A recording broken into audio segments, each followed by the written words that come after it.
പൊതുവെ ഞാനെപ്പോഴും കണ്ടിട്ടുള്ളത് you scratch my back I scratch you back എന്ന് പറയുന്ന പോലെയാണ്. അതായത് നമ്മൾ നമ്മുടെ പ്രശ്നങ്ങൾ അങ്ങോട്ടും ഇങ്ങോട്ടും ഷെയർ ചെയ്ത് ജീവിക്കുക എന്നുള്ളത് എല്ലാവർക്കും സന്തോഷമുള്ള ഒരു കാര്യം. സന്തോഷമല്ല, അതൊരു കംഫോർട്ടാണ്. ഞാൻ എൻ്റെ പ്രശ്നം പറഞ്ഞു, നിങ്ങൾ നിങ്ങളുടെ പ്രശ്നം പറഞ്ഞു, അതങ്ങനെ കുറച്ച് നേരം ചായ കുടിച്ച് ആ പ്രശ്നങ്ങളൊക്കെ പറഞ്ഞിങ്ങനെ ഇരുന്നു. ഞാൻ എംപ്ലോയി ആയിരുന്ന സമയത്ത് ഇതുപോലെ പിറ്റി പാർട്ടിയിൽ ഒത്തിരി പങ്കെടുത്തിട്ടുള്ളതാണ്. പിറ്റി പാർട്ടി എന്ന് പറഞ്ഞാൽ ഞാൻ എൻ്റെ പ്രശ്നങ്ങൾ പറയുന്നു, അവർ വന്നിരിക്കുന്ന എൻ്റെ സുഹൃത്തുക്കൾ അവരുടെ പ്രശ്നങ്ങൾ പറയുന്നു. ഇത് കോഫി ഹൗസിലാണ് നടക്കുക. ചുരുക്കി പറയുകയാണെങ്കിൽ ഞാൻ വരുന്ന സമയത്ത് എൻ്റെ പ്രശ്നം മാത്രമേ ഉണ്ടായിരുന്നുള്ളൂ, പോകുന്ന സമയത്ത് ഇവരുടെ എല്ലാം കൂടെ പ്രശ്നം എടുത്ത് തല വെച്ചിട്ടാണ് പോവുക. ഇവിടെ ഏതെങ്കിലും ഒരു ദിവസം ഞാൻ പറയുക നമുക്കൊന്ന് മാറ്റി ചിന്തിച്ചാലോ, എന്റെ കയ്യിൽ ഒരു ഓപ്പർച്യൂണിറ്റി വന്നിട്ടുണ്ട്, ഇത് എനിക്ക് തോന്നുന്നത് വേറെ ലെവലിലേക്ക് നമ്മളെ എത്തിക്കാൻ പറ്റുന്നതാണ്, ഞാനത് എന്തായാലും ട്രൈ ചെയ്യാൻ തീരുമാനിച്ചിരിക്കും. ഞാൻ അങ്ങനെ പറഞ്ഞിട്ടുള്ള ആളാണ്. അപ്പോൾ തന്നെ ഈ പറയുന്ന പിറ്റി പാർട്ടി സർക്കിളിലുള്ള ചില ആൾക്കാരുടെ നിറം ഞാൻ കണ്ടതാണ്. അവരെന്നെ പ്രോത്സാഹിപ്പിച്ചില്ല, എല്ലാവരും അല്ല കേട്ടോ, അതിൽ കുറച്ച് പേരെങ്കിലും പ്രോത്സാഹിപ്പിച്ചില്ല എന്ന് മാത്രമല്ല, നിരുത്സാഹപ്പെടുത്തുക. റെഗുലർ ആയിട്ട് വിളിച്ച് ചെക്ക് ചെയ്യുമായിരുന്നു ഞാൻ പ്രോഗ്രസ് ചെയ്യുന്നുണ്ടോ എന്നുള്ള കാര്യത്തിൽ. ഇതൊരു വലിയ പ്രശ്നമാണ്, എല്ലാവരും ഫേസ് ചെയ്യുന്ന ഒരു പ്രശ്നം തന്നെയാണ്. അതായത് ഒരു സർക്കിൾ നമ്മൾ നിന്ന ശേഷം നമ്മൾ ആ സർക്കിളിൽ കുറച്ചുകൂടെ ഹയർ ലെവലിലേക്ക് പോകാൻ ശ്രമിക്കുന്ന സമയത്ത് നമ്മളുടെ ഞണ്ടുകളുടെ സ്വഭാവം എന്ന് പറയുന്നത് പോലെ പുറകോട്ട് വലിക്കുന്ന ഒത്തിരി ആൾക്കാർ നമ്മളോടൊപ്പം ഉണ്ടാവും.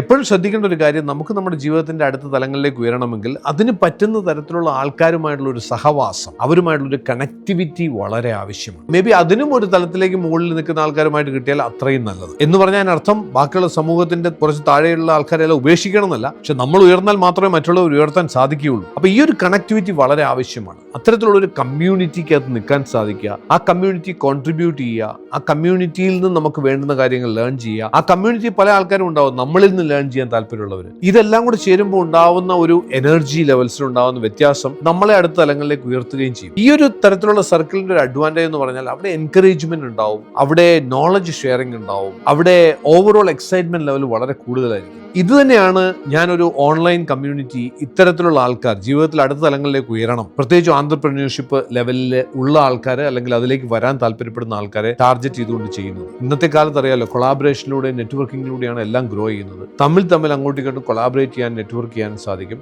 ഇതൊരു വാട്സ്ആപ്പ് ബേസ്ഡ് കമ്മ്യൂണിറ്റിയാണ്, ഒരു ഫ്രീ കമ്മ്യൂണിറ്റിയാണ്. ഇതിന്റെ ഡീറ്റെയിൽസ് ഞാൻ ബയോയിൽ കൊടുത്തിട്ടുണ്ട്. താല്പര്യമുള്ള ആൾക്കാർക്ക് അതിനകത്ത് ജോയിൻ ചെയ്യുകയും ചെയ്യാം.